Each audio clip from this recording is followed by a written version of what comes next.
सुबह तक मोदी कैबिनेट के नए मंत्रियों को विभागों का बंटवारा भी हो सकता है। मोदी सरकार बनने के बाद आज पहली बार मंत्रिमंडल का विस्तार हुआ। 4 कैबिनेट मंत्रियों समेत कुल 21 मंत्रियों ने पद और गोपनीयता की शपथ ली। श्री मनोहर दोपहर 1:30 बजे राष्ट्रपति भवन में हुए मोदी कैबिनेट में सबसे पहले 4 कैबिनेट मंत्रियों को शपथ दिलाई गई। शुरुआत मनोहर पारिकर से हुई। मैं मनोहर गोपाल कृष्ण प्रभु पर्रिकर ईश्वर की शपथ लेता हूँ कि मैं विधि द्वारा स्थापित भारत के संविधान के प्रति सच्ची श्रद्धा और निष्ठा रखूंगा।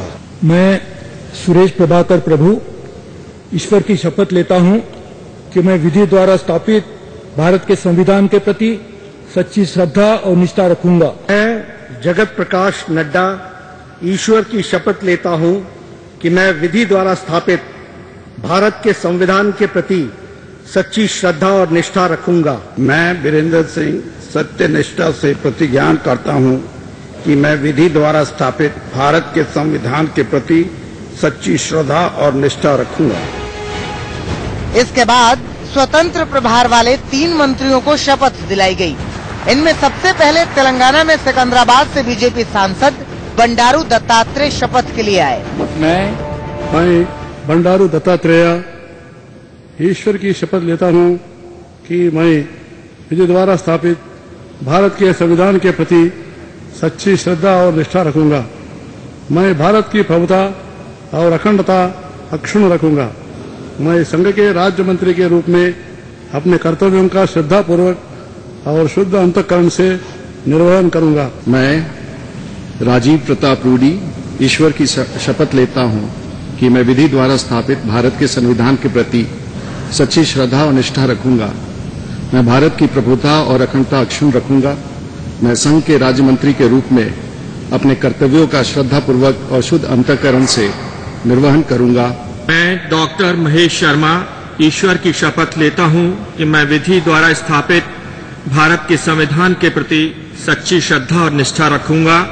मैं भारत की प्रभुता और अखंडता अक्षुण्ण रखूंगा। इसके बाद 14 राज्य मंत्रियों को शपथ दिलाई गई। इनमें शुरुआत मुख्तार अब्बास नकवी से हुई। मैं मुख्तार अब्बास नकवी ईश्वर की शपथ लेता हूं कि मैं विधि द्वारा स्थापित भारत के संविधान के प्रति सच्ची श्रद्धा और निष्ठा रखूंगा। आज कुल 22 मंत्रियों को शपथ ग्रहण करना था, लेकिन बीजेपी और शिवसेना के बीच में बात न बनने की वजह से शिवसेना का एक मंत्री पद खाली रह गया। कैमरा पर्सन कृपाल के साथ शिवानी त्यागी, इंडिया न्यूज।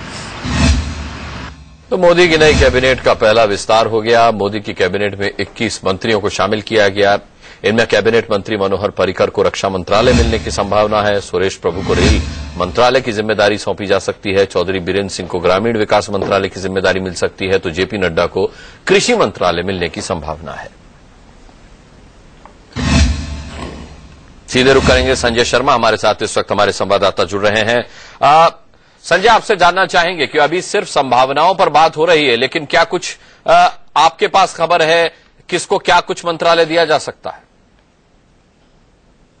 जी अनुराग, आपने ठीक बताया कि सुरेश प्रभु को रेल मंत्रालय मिल सकता है, जेपी नड्डा को कृषि, चौधरी वीरेंद्र सिंह को ग्रामीण विकास मंत्रालय, हंसराज अहिर को कोयला मंत्रालय और मनोहर पारिकर को पहले ही जान चुके हैं कि उनको रक्षा मंत्रालय दिया जा रहा है।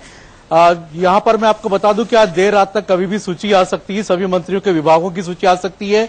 प्रधानमंत्री नरेंद्र मोदी ने कल सभी मंत्रियों को, अपने पूरे मंत्रिमंडल के सभी 65 मंत्रियों को कल बुलाया है। कल लंच पे उनके साथ बैठेंगे, काफी देर तक उनके साथ गुफ्तगू होगी। प्रधानमंत्री नरेंद्र मोदी ने ट्वीट भी किया, उन्होंने कहा कि विकास करना, विकास को लेकर आगे बढ़ना है, सबको साथ लेकर चलना है और विकास ही हमारा मूल मंत्र है।